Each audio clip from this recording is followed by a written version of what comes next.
আপনাদের এই 15 আসনে জামাতের আমির ডক্টর শফিকুর রহমান দাঁড়িয়েছে এবং বিএনপি থেকে একজন দাঁড়িয়েছে, এখানে কে এগিয়ে আসে বলে আপনার মনে হয়?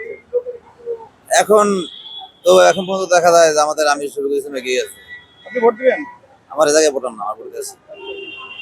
আসসালামু আলাইকুম কাকা, আপনার আমাদের দেশে দুর্নীতি এবং চাঁদা বেড়ে যায়, আর সামনে নির্বাচন চলে আসছে এবং আমাদের কি সুযোগ, সামনে কোন দলটি ক্ষমতা আসলে বাংলাদেশের মানুষের কি দুর্নীতি ও চাঁদামুক্ত দেশ পেতে পারে বলে আপনার মনে হয়?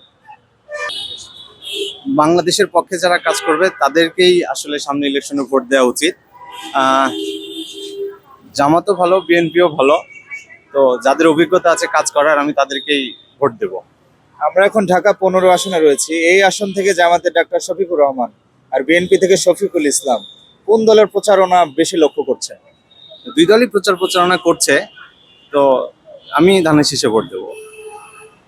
আচ্ছা, ধানের শীষ ক্ষমতা আসলো, ধানের শীষ ক্ষমতা আপনি কি দুর্নীতি এবং চাঁদামুক্ত আমরা একটি দেশ পাবো?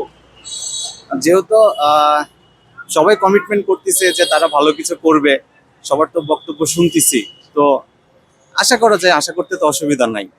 আমরা আশা রাখি যারাই ক্ষমতায় আসবে তারাই দেশকে ভালোভাবে আগায় নিয়ে যাবে, দেশের উন্নতি করবে, আমরা এটাই চাই। Thank you. দেশ পেতে হলে কোন দলটি ক্ষমতা আসা জরুরি দরকার?